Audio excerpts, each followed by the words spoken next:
ಅಲೆಗಳು ಬಂದರೆ ನಮ್ಮನ್ನು ತಳ್ಕೊಂಡು ಹೋಗ್ತಾ ಇರುತ್ತೆ. ಇನ್ನೂ ಕೆಲವರು ಹೇಗಿರ್ತಾರೆ ಅಂದರೆ ಅಲೆಗಳಿಂದ ಮೇಲಿರ್ತಾರೆ, ಅವ್ರಿಗೆ ಯಾವ ಅಲೆ ಬಂದರೂ ಕೂಡ ಅವ್ರಿಗೆ ಟಚ್ಚೇ ಮಾಡಲ್ಲ. ಸೊ ಆ ಥರ ಕೆಲವರು ಇರ್ತಾರೆ, ಅಂದರೆ ಅವರು ತುಂಬ ಸಕ್ಸಸ್ಫುಲ್ ಆಗಿರ್ತಾರೆ. ಕೆಲವರು ಯಾರಿಗೆ ಈ ಸಾಧನೆ ಮಾಡೋಕ್ಕಾಗ್ತಿಲ್ಲ ಅಂಥವರಿಗೆ ಬಹಳಷ್ಟು ಜನ ಒಂದು ಕುಟುಂಬದಲ್ಲೇ ಆಗಲಿ, ನಮ್ಮ ಪರಿಸರದಲ್ಲೇ ಆಗಲಿ, ಅಥವಾ ಮನೆಗಳಲ್ಲೇ ನಾವು ನೋಡೋ ಅಂಥ ಒಂದು ಪ್ರಮುಖವಾದ ಕಾಯಿಲೆ ಅಂದರೆ ಬ್ಲ್ಯಾಕ್ ಆ್ಯಂಡ್ ವೈಟ್ ಸಿಂಡ್ರೋಮ್ ಅಂತ ಕರಿತೀವಿ. ಸದಾ ಕಾಲ ಬೇರೆಯವ್ರನ್ನ ಬೈಕೊಂಡು ಅದಂಗೆ ಇದೀಗೆ ಅಂತ ಅಂದರೆ ತಪ್ಪುಗಳನ್ನು ಇನ್ನೊಬ್ಬರ ಮೇಲೆ ಹಾಕಿ ಅವರು ಅದನ್ನೇ ಸಮಾಧಾನ ಮಾಡ್ಕೊತಾ ಇರ್ತಾರೆ. ಹಾಗಾಗಿ ಈ ಕಾಯಿಲೆಯ ಮೊದಲನೇ ಗುಣಲಕ್ಷಣ ಏನಂದರೆ ಜಂಪ್ ಇನ್ ಟು ಕನ್ಕ್ಲೂಷನ್.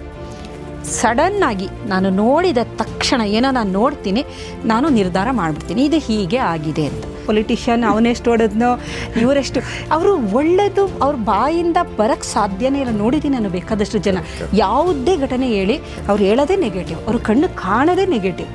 ಅಲ್ಲಿರೋ ಒಂದು ಪಾಸಿಟಿವ್ನ ಯೋಚನೆ ಮಾಡೋದೇ ಇಲ್ಲ ಅವರು. ಮೈಂಡ್ ಸೆಟ್ಟು ಈ ಬ್ರೈನ್ ನೆಟ್ವರ್ಕಿಂಗು ಯಾವ ಥರ ಆಗೋಗಿರುತ್ತೆ ಅಂದರೆ ಅವ್ರದ್ದು ತಪ್ಪಲ್ಲ. ಅದು ಬಿಟ್ವೀನ್ ದ ಲೈನ್ಸ್ ಓದಬಾರ್ದು. ಯಾವತ್ತೂ ಬಿಟ್ವೀನ್ ದ ಲೈನ್ಸ್ ಓದಬಾರ್ದು. ಯಾವುದೇ ಘಟನೆ ಆಗಿರಲಿ ಪೂರ್ವಾಪರ ತಿಳಿದುಕೊಳ್ಳದೆ ನಾವು ಖಂಡಿತ ಮಾತಾಡಲೇಬಾರ್ದು. ಬೆಳ್ಳಕ್ಕಿರೋದೆಲ್ಲ ಹಾಲಲ್ಲ, ನಿಜ. ಹಾಲೇ ಆಗಿರ್ಬೋದು ಅಥವಾ ಕಳ್ಳಿ ಹಾಲೇ ಆಗಿರ್ಬೋದು, ಮತ್ತೊಂದಾಗಿರ್ಬೋದು ಅಲ್ವಾ. ಅದನ್ನು ನೋಡಿ ಜನರಲೈಸ್ ಹೆಂಗೆ ಮಾಡ್ತೀರಾ ಬೆಳ್ಳಗಿರೋದೆಲ್ಲ ಹಾಲು ಅಂತ. ಈ ಕಾರ್ಯಕ್ರಮದ ಪ್ರಾಯೋಜಕರು RM ಸಂಪೂರ್ಣ ಫುಡ್ ಪ್ರಾಡಕ್ಟ್ಸ್. ಉತ್ತಮ ಆರೋಗ್ಯಕ್ಕಾಗಿ ರುಚಿಕರ ಆಹಾರ ಪದಾರ್ಥಗಳು, ಪ್ರತಿ ತುತ್ತಿನಲ್ಲೂ ಅಮ್ಮನ ಕೈ ರುಚಿ. rmsampurna.comಗೆ ಭೇಟಿ ನೀಡಿ, ಇಂದೇ ಆರ್ಡರ್ ಮಾಡಿ.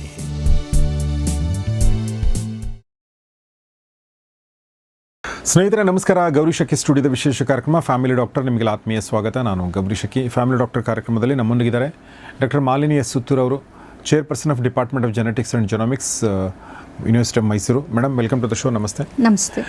ಸೊ ಈ ಒಂದು ಕಾರ್ಯಕ್ರಮ ಶುರು ಮಾಡೋಕ್ಕಿಂತ ಮುಂಚೆ ಈ ಪುಸ್ತಕದ ಬಗ್ಗೆ ಇನ್ನೊಂದು ಸಲ ಹೇಳಬೇಕು. ಪರಿಪೂರ್ಣ ಆರೋಗ್ಯ ಅನ್ನುವಂಥ ಪುಸ್ತಕನ ಬರೆದಿದ್ದಾರೆ ಸಪ್ನಾ ಬುಕ್ ಹೌಸ್. ಇದನ್ನು ಪಬ್ಲಿಷ್ ಮಾಡಿದೆ, ಆನ್ಲೈನ್ ಮೂಲಕ ಕೂಡ ಸಿಗುತ್ತೆ. ಭಾಳ ಒಳ್ಳೆಯ ಪುಸ್ತಕ. ಇದ್ರ ಬಗ್ಗೆ ನಾನೊಂದು ಎಪಿಸೋಡೇ ಮಾಡಿದ್ದೀನಿ, 10 ನಿಮಿಷದ ಎಪಿಸೋಡು. ಆಸಕ್ತರ ಎಪಿಸೋಡನ್ನು ಗಮನಿಸಿ ಮತ್ತು ಈ ಪುಸ್ತಕನ ಕೊಂಡುಕೊಳ್ಳಿ ಅಂತ ಹೇಳ್ತೀನಿ. ಸೊ ಅಷ್ಟು ಹೇಳ್ತಾ ಇವತ್ತಿನ ಎಪಿಸೋಡ್ ಬರೋಕ್ಕಿಂತ ಮುಂಚೆ ನಮ್ಮ ಟೀಮ್ ನಮ್ಗೆ ಯಾವಾಗಲೂ ಹೇಳ್ತಾ ಇರುತ್ತೆ, ನಾವು ಒಂದು ಜಾಯಿನ್ ಬಟನ್ ಅಂತ ಮಾಡಿದ್ದೀವಿ, ಒಂದು ಕಮ್ಯುನಿಟಿ ಬಿಲ್ಡ್ ಮಾಡ್ತಾ ಇದ್ದೀವಿ. ಆ ಬಟನ್ ಮೂಲಕ ಜಾಯ್ನ್ ಆಗೋದ್ರ ಮೂಲಕ ನೀವು ನಮಗೆ ಒಂದು ಸಣ್ಣ ರೀತಿ ಸಪೋರ್ಟ್ ಮಾಡ್ಬೋದು ಮತ್ತು ಒಂದಷ್ಟು ಎಕ್ಸ್ಕ್ಲೂಸಿವ್ ವಿಡಿಯೋಗಳನ್ನ ನೀವು ನೋಡ್ಬೋದು. ಆಸಕ್ತರು ದಯವಿಟ್ಟು ಅದನ್ನು ಕನ್ಸಿಡರ್ ಮಾಡ್ಬೋದು. ಅದರ ಲಿಂಕ್ ನಾನು ಡಿಸ್ಕ್ರಿಪ್ಷನ್ ಹಾಕಿರ್ತೀನಿ. ನಿಮಗೆ ಅನಿಸಿದರೆ ಒಳ್ಳೆ ಕೆಲಸ ಮಾಡ್ತಾಯಿದೆ, ನಾವು ಸಪೋರ್ಟ್ ಮಾಡೋಣ ಅಂತ ನಿಮ್ಗೆ ಅನಿಸಿದರೆ ಆ ಥರ ಮಾಡ್ಬೋದು. ಉಳಿದಂತೆ ಎಲ್ಲ ವಿಡಿಯೋಗಳು ಎಲ್ಲರಿಗೋಸ್ಕರ ಇದ್ದೇ ಇರುತ್ತೆ. ಸೊ ಈಗ ನಾನು ಇವತ್ತಿನ ಟಾಪಿಕ್ ನಾನು ತೊಗೋತಾ ಇರೋದು ಅಂದರೆ, ನಾವು ಸಮಾಜದಲ್ಲಿ 2 ಥರದ ವ್ಯಕ್ತಿಗಳನ್ನ ನೋಡ್ತೀವಿ. ಒಂದೇನೆಂದರೆ ಜನಸಾಮಾನ್ಯರು, ಒಂದು ಮಧ್ಯಮ ವರ್ಗದವರು, ಓಕೆ, ನಮ್ಮ ಸಮಸ್ಯೆಗಳಲ್ಲಿ ಬಳಲ್ತಾ ಇರುವಂಥವ್ರು. ಅದು ಬೇರೆ ಬೇರೆ ಸಮಸ್ಯೆಗಳು, ಕೌಟುಂಬಿಕ ಸಮಸ್ಯೆಗಳು, ಆರ್ಥಿಕ ಸಮಸ್ಯೆಗಳು, ಸಾಮಾಜಿಕ ಸಮಸ್ಯೆಗಳು, ಎಲ್ಲ ಸಮಸ್ಯೆಗಳಲ್ಲಿ ಬಳಲ್ತಾ ಇರುವಂಥವ್ರು ಕೆಲವೊಬ್ಬರಿದ್ದರೆ, ಅಂದರೆ ಅಲೆಗಳು ಬಂದರೆ ನಮ್ಮನ್ನು ತಳ್ಕೊಂಡು ಹೋಗ್ತಾ ಇರುತ್ತೆ. ಇನ್ನೂ ಕೆಲವರು ಹೇಗಿರ್ತಾರೆ ಅಂದರೆ ಅಲೆಗಳಿಂದ ಮೇಲಿರ್ತಾರೆ, ಅವ್ರಿಗೆ ಯಾವ ಅಲೆ ಬಂದರೂ ಕೂಡ ಅವ್ರಿಗೆ ಟಚ್ಚೇ ಮಾಡಲ್ಲ. ಸೊ ಆ ಥರ ಕೆಲವರು ಇರ್ತಾರೆ, ಅಂದರೆ ಅವರು ತುಂಬ ಸಕ್ಸಸ್ಫುಲ್ ಆಗಿರ್ತಾರೆ. ಅವ್ರನ್ನ ಅಬ್ಸರ್ವ್ ಮಾಡಿದರೆ, ನಾನು ಕೆಲವೊಂದು ವ್ಯಕ್ತಿಗಳನ್ನ ಅಬ್ಸರ್ವ್ ಮಾಡಿದಾಗ ನಾನು ಒಂದು ಗುಣನ ಅಬ್ಸರ್ವ್ ಮಾಡಿದೆ, ಯಾವುದೇ ಕಾರಣಕ್ಕೂ ಸ್ಟ್ರೆಸ್ ಮಾಡ್ಕೊಂಡೇ ನಾನು ನೋಡಿರಲ್ಲ ನಾನು. ಎಲ್ಲವನ್ನೂ ಕೂಡ ತುಂಬ ಕೂಲಾಗಿ ಕಾಮಾಗಿ ಹ್ಯಾಂಡಲ್ ಮಾಡ್ತಿರೋದನ್ನು ನಾನು ನೋಡಿದ್ದೀನಿ. ಸೊ ಆ ಥರ ಯಶಸ್ವಿ ವ್ಯಕ್ತಿಗಳು, ಬೇರೆ ಬೇರೆ ಕ್ಷೇತ್ರದಲ್ಲಿರುವಂಥ ಯಶಸ್ವಿ ವ್ಯಕ್ತಿಗಳು, ಅದು ಉದ್ದಿಮೆಯಲ್ಲಿರ್ಬೋದು, ಅದು ರಾಜಕೀಯದಲ್ಲಿರ್ಬೋದು, ಅದು ಸಿನಿಮಾ ರಂಗದಲ್ಲಿರ್ಬೋದು, ಅಂದರೆ ಅತ್ಯುನ್ನತ ಒಂದು ಹಂತಕ್ಕೆ ಹೋಗಿರ್ತಾರೆ. ಮೇಡಮ್, ಈಗ ನನ್ನ ಒಂದು ಪ್ರಶ್ನೆ ಏನಂದರೆ, ಈ ಥರ ಬೇರೆ ಬೇರೆ ಕ್ಷೇತ್ರದಲ್ಲಿ ಅಂದರೆ ಎಕ್ಸ್ಟ್ರೀಮ್ ಲೆವೆಲ್ ಸಕ್ಸಸ್ ನೋಡಿರುವಂಥ ವ್ಯಕ್ತಿಗಳಿಗೂ ಮತ್ತು ಮಾಸ್ ಏನಿದೆ ಅದನ್ನು ಹೊರತುಪಡಿಸಿರುವಂಥ ಒಂದು 90%, 95% ಏನು ಜನ ಇದ್ದಾರೆ, ಇವ್ರ ಮಧ್ಯೆ ಏನಾದರೂ ಫಂಡಮೆಂಟಲ್ ಡಿಫ್ರೆನ್ಸಸ್ಗಳು ಏನಾದರೂ ಇದೆಯಾ ಅನ್ನೋದು ಪ್ರಶ್ನೆ. ಖಂಡಿತ ಇದೆ ಸರ್. ಈಗ ನೋಡಿ, ವಿರಾಟ್ ಕೊಹ್ಲಿ ಗ್ರೇಟ್ ಕ್ರಿಕೆಟರ್, ಅವ್ರನ್ನ ತಗೊಳ್ಳಿ, ಸುಂದರ್ ಪಿಚಾಯ್, ಅವರು ಯಾರ ಈ ಥರ ಸಾಧಕರು, ಪ್ರಜ್ಞಾವಂತರು ಅಂತ ನಾವೇನು ಕರಿತೀವಿ, ದೊಡ್ಡ ದೊಡ್ಡ CEO ತುಂಬ ಒಂದು ಅಚೀವ್ಮೆಂಟ್ ಮಾಡ್ತಾ ಇರೋ ಅಂಥವ್ರು, ಮತ್ತು ಬಹಳ ಒಂದು ಸಣ್ಣ ಒಂದು ಮಧ್ಯಮ ವರ್ಗ, ಕಡು ಬಡತನದಿಂದ ಹಂತವಾಗಿ ಮೇಲೆ ಬಂದಿರೋ ಅಂಥವ್ರು, ಇವ್ರದ್ದು ಎಲ್ಲ ಬ್ರೈನ್ ಪ್ಯಾಟ್ರನ್, ಇವ್ರದ್ದೆಲ್ಲ ನಾವು ನೋಡಿದಾಗ ಅವರು ಅದ್ಭುತವಾದ ಒಂದು ವ್ಯಕ್ತಿತ್ವವನ್ನು ಹೊಂದಿರ್ತಾರೆ. ಜನಸಾಮಾನ್ಯರಲ್ಲಿ ನಾವು ನೋಡಿದಾಗ, ಅಂದರೆ ಸಾಧನೆ ಮಾಡೋಕ್ಕಾಗದೇ ಇರೋ, ಕಷ್ಟಪಡ್ತಾ ಇದ್ದಾರೆ, ಸಾಧನೆ ಆಗ್ತಾ ಇಲ್ಲ, ಮತ್ತು ಅವರು ಎಲ್ಲ ಗೊತ್ತಿದೆ, ಆದರೂ ಪ್ರಜ್ಞಾವಂತರು ಅಲ್ಲ, ಅವರು ರಿಯಾಕ್ಟ್ ಮಾಡಿಬಿಡ್ತಾರೆ. ಇವರಿಬ್ಬರ ಮಧ್ಯೆ ನಾವು ನೋಡಿದಾಗ ಜನಸಾಮಾನ್ಯರು ಅಂದರೆ ಇವರು ಜನಸಾಮಾನ್ಯರೇ, ಆದರೂ ಸಾಧನೆಯ ಹಂತದಲ್ಲಿದ್ದಾರೆ, ಪ್ರಜ್ಞಾವಂತರು, ಇದೆಲ್ಲ ನಾವು ನೋಡಿದಾಗ ಕೆಲವರು ಯಾರಿಗೆ ಈ ಸಾಧನೆ ಮಾಡೋಕ್ಕಾಗ್ತಿಲ್ಲ ಅಂಥವರಿಗೆ ಬಹಳಷ್ಟು ಜನ ಒಂದು ಕುಟುಂಬದಲ್ಲೇ ಆಗಲಿ ನಮ್ಮ ಪರಿಸರದಲ್ಲೇ ಆಗಲಿ ಅಥವಾ ಮನೆಗಳಲ್ಲೇ ನಾವು ನೋಡೋ ಅಂಥ ಒಂದು ಪ್ರಮುಖವಾದ ಕಾಯಿಲೆ ಅಂದರೆ ಬ್ಲ್ಯಾಕ್ ಆ್ಯಂಡ್ ವೈಟ್ ಸಿಂಡ್ರೋಮ್ ಅಂತ ಕರಿತೀವಿ. ಅದನ್ನು ಕಪ್ಪು ಬಿಳುಪು ಆಲೋಚನೆಯ ಕಾಯಿಲೆ ಅಂತ ಕನ್ನಡದಲ್ಲಿ ಹೇಳ್ಬೋದು. ಆದರೆ BWS black and white syndrome ಅಂತ ಅದನ್ನು ಕರಿತೀವಿ. ಹಾಗಾದರೆ ಏನು ಬ್ಲ್ಯಾಕ್ ಆ್ಯಂಡ್ ವೈಟ್ ಸಿಂಡ್ರೋಮ್ ಅಂತ ನೋಡೋದಾದರೆ, ಈಗ ನಾನು ಅದರ ಗುಣಲಕ್ಷಣ ಹೇಳ್ತೀನಿ, ನೀವು ಅಂದಾಜು ಮಾಡಿ ನಿಮ್ಮ ಫ್ರೆಂಡ್ ಸರ್ಕಲ್ಲು ಅಥವಾ ನಿಮ್ಮ ಕುಟುಂಬ ಅಥವಾ ನಿಮ್ಮ ಇದರಲ್ಲಿ ಯಾರಿಗೆ ಈ ಥರದ ಒಂದು ತೊಂದರೆಯಿಂದ ಬಳಲ್ತಿರ್ತಾರೆ ಅನ್ನೋದು, ಅಥವಾ ನಮಗೆ ಆಗಿರ್ಬೋದು ಅಲ್ವಾ, ಅದನ್ನು ಅನಲೈಸ್ ಮಾಡ್ಕೊಂಡಾಗ ನಮಗೆ ಏನಾದ್ರು ಇದೆಯಾ ಅಥವಾ ಇದರಿಂದ ಹೊರ ಬರೋದು ಹೇಗೆ ಅಂತ ನಾವು ಅದಕ್ಕೊಂದು ಸೊಲ್ಯೂಷನು ಬೇಕಲ್ವಾ. ಇದರಿಂದ ಏನಾಗುತ್ತೆ ಅಂದರೆ ಇದು ಒಂದು ಕ್ಲೋಸ್ಡ್ ಮೈಂಡ್ಸೆಟ್ಟು.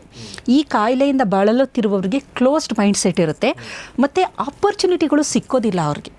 ಆಪರ್ಚುನಿಟಿ ಸಿಕ್ಕಲ್ಲ, ಸಕ್ಸಸ್ಸು ಸಿಕ್ಕೋದಿಲ್ಲ, ಆಪರ್ಚುನಿಟಿನೂ ಇಲ್ಲ, ಸಕ್ಸಸ್ಸು ಇಲ್ಲ, ಕ್ಲೋಸ್ಡ್ ಮೈಂಡ್ಸೆಟ್ಟು. ಸದಾಕಾಲ ಬೇರೆಯವ್ರನ್ನ ಬೈಕೊಂಡು ಅದಂಗೆ ಇದೀಗೆ ಅಂತ ಅಂದರೆ ತಪ್ಪುಗಳನ್ನು ಇನ್ನೊಬ್ಬರ ಮೇಲೆ ಹಾಕಿ ಅವರು ಅದನ್ನೇ ಸಮಾಧಾನ ಮಾಡ್ಕೊತಾ ಇರ್ತಾರೆ. ಹಾಗಾಗಿ ಈ ಕಾಯಿಲೆಯ ಮೊದಲನೇ ಗುಣಲಕ್ಷಣ ಏನಂದರೆ ಜಂಪ್ ಇನ್ ಟು ಕನ್ಕ್ಲೂಷನ್. ಸಡನ್ನಾಗಿ ನಾನು ನೋಡಿದ ತಕ್ಷಣ ಏನೋ ನಾನು ನೋಡ್ತೀನಿ, ನಾನು ನಿರ್ಧಾರ ಮಾಡಿಬಿಡ್ತೀನಿ ಇದು ಹೀಗೆ ಆಗಿದೆ ಅಂತ. ಉದಾಹರಣೆಗೆ ನನ್ನ ವಿಭಾಗದಲ್ಲಿ ಅವತ್ತು ನಾನು ಪರ್ಸ್ನ ಇಟ್ಟೋಗಿದ್ದೀನಿ, ಮನೆಗೆ ಹೋಗಿ ನೋಡ್ತೀನಿ ಪರ್ಸ್ ನಂದು ಬ್ಯಾಗಲ್ಲಿ ಇಲ್ಲ. ನನಗೆ ಸಡನ್ನಾಗಿ ನಾನು ಅಲ್ಲಿ ಟೇಬಲ್ ಮೇಲೆ ಇಟ್ಟು ಬಂದಿದ್ದೀನಿ. ಮನೆಗೆ ಹೋದಾಗ ನೋಡ್ತೀನಿ ಇಲ್ಲ. ನಾನು ಏನು ಮಾಡಿದೆ, ಆಯಿತು ಬಿಡು ನೋಡೋಣ ನಾಳೆ ದಿನ ಯೋಚನೆ ಮಾಡಿದೆ, ನಾಳೆ ದಿನ ಹೋಗಿ ನೋಡೋಣ ಅಂತೆಲ್ಲ ಅಂದ್ಕೊಂಡು ಹೋದೆ. ಅದು ಒಂದು ಕಡೆ ಇತ್ತು, ಸೇಫ್ ಆಗಿತ್ತು, ಸಿಕ್ತು.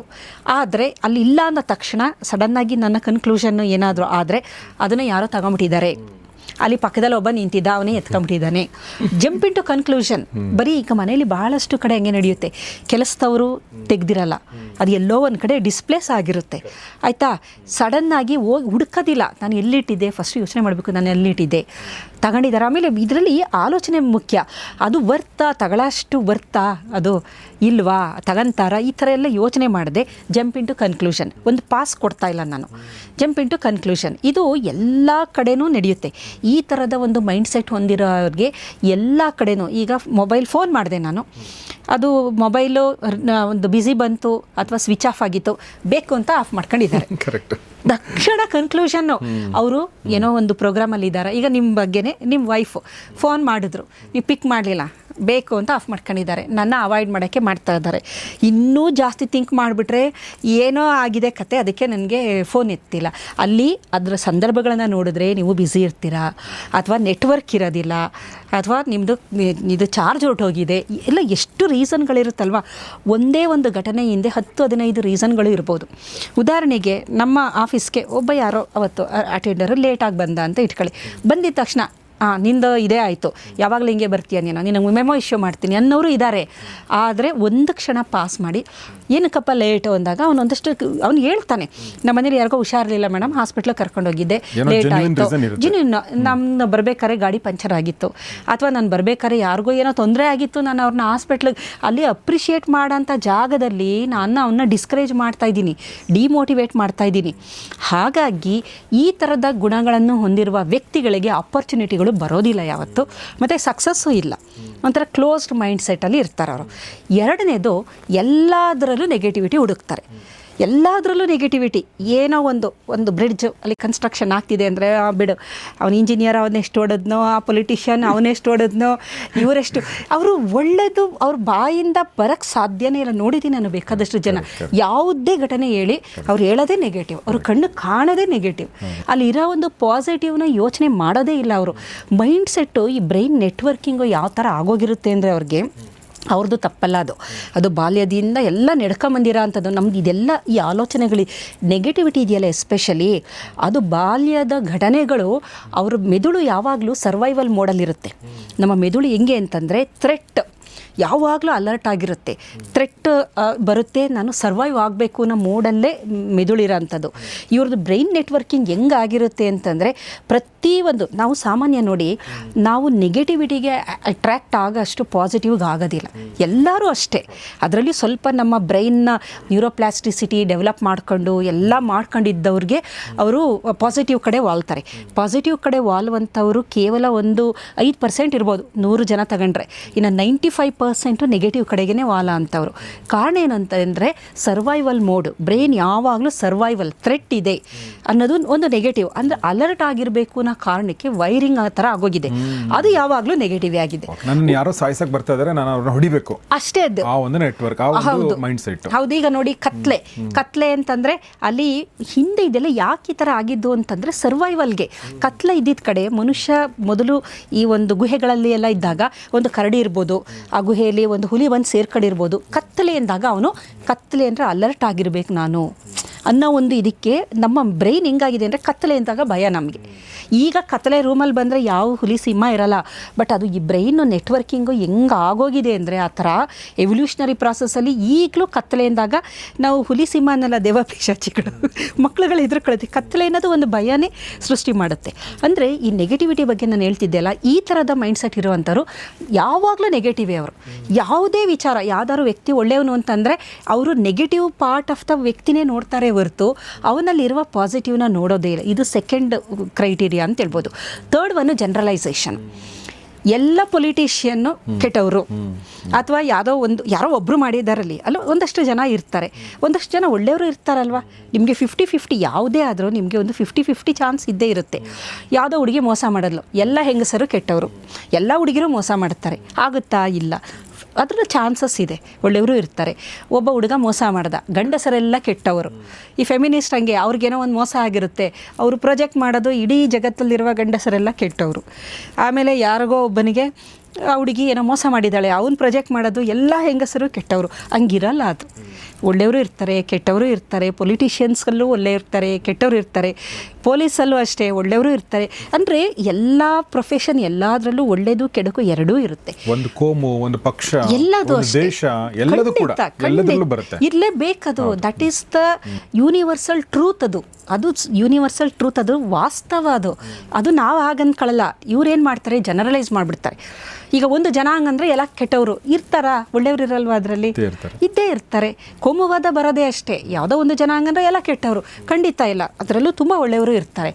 ಆಮೇಲೆ ಇನ್ನೊಂದು ಜನಾಂಗ ಅಂದರೆ ಎಲ್ಲ ಒಳ್ಳೆಯವರೇನಿರಲ್ವಲ್ಲ, ಅವರಲ್ಲೂ ಕೆಟ್ಟವರು ಇರ್ತಾರೆ. ಜನರಲೈಸೇಷನ್ ಯಾರು ಮಾಡ್ತಾ ಬರ್ತಾರೆ ಅವರಿಗೆ ಖಂಡಿತ ಈ ಮೂರು ಹೇಳಿದೆ ನಾನು. ಒಂದು jump into conclusion, sudden reaction. Sudden ಈಗ ಹಸ್ಬೆಂಡ್ ಮೊಬೈಲ್ಗೆ ಏನೋ ಒಂದು ಮೆಸೇಜ್ ಬಂತು, ಸಡನ್ ಕನ್ಕ್ಲೂಷನ್, ಇವನಿಗೆ ಒಂದು ಅಫೇರ್ ಇದೆ ಅಂತ. ಅದಿದೆಯಾ? ಯಾರು ಮಾಡಿದರು? ಏನಕ್ಕೆ ಮಾಡಿದರು? ಯಾವ ಕಾಂಟೆಕ್ಸ್ಟಲ್ಲಿ? ಅಬ್ಸ್ಟ್ರಾಕ್ಟ್ ನೋಡಬೇಡಿ ನೀವು. ಹೆಂಗೆ ಅಂತಂದರೆ ಬಿಟ್ವೀನ್ ದ ಲೈನ್ಸ್ ಓದಬಾರ್ದು. ಯಾವತ್ತೂ ಬಿಟ್ವೀನ್ ದ ಲೈನ್ಸ್ ಓದಬಾರ್ದು. ಯಾವುದೇ ಘಟನೆ ಆಗಿರಲಿ ಪೂರ್ವಾಪರ ತಿಳಿದುಕೊಳ್ಳದೆ ನಾವು ಖಂಡಿತ ಮಾತಾಡಲೇಬಾರ್ದು.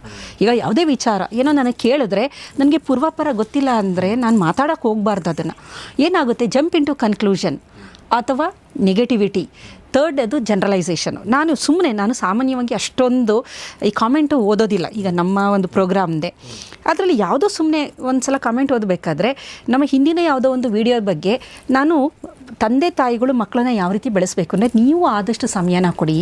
ಕೆಲಸದವ್ರ ಹತ್ರ ಮಕ್ಕಳಿಗೆ ಸಮಯ ಜಾಸ್ತಿ ಕೊಡಬೇಡಿ. ನೀವು ಅದನ್ನು ಇದು ಮಾಡಿ ಅಂತಂದರೆ ಅದರಲ್ಲಿ ಒಂದಿಷ್ಟು ಕಮೆಂಟ್ ಆಗಿದ್ದಾರೆ, ಎಲ್ಲ ಕೆಲಸದವರು ಕೆಟ್ಟವರ.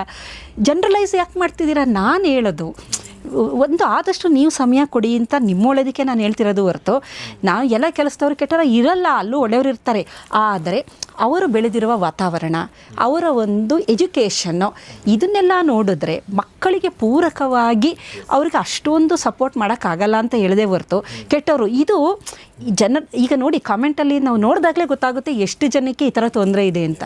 ಏಕೆಂದರೆ ಜಂಪ್ ಇನ್ ಟು ಕನ್ಕ್ಲೂಷನ್, ನಾನು ಏನು ಹೇಳ್ತಿದ್ದೀನಿ ಅಂತ ತುಂಬ ಜನ ಅರ್ಥನೇ ಮಾಡ್ಕೊಂಡಿರಲ್ಲ. ಯಾವ ಕಾಂಟೆಕ್ಸ್ಟಲ್ಲಿ ಹೇಳ್ತಾ ಇದ್ದೀನಿ.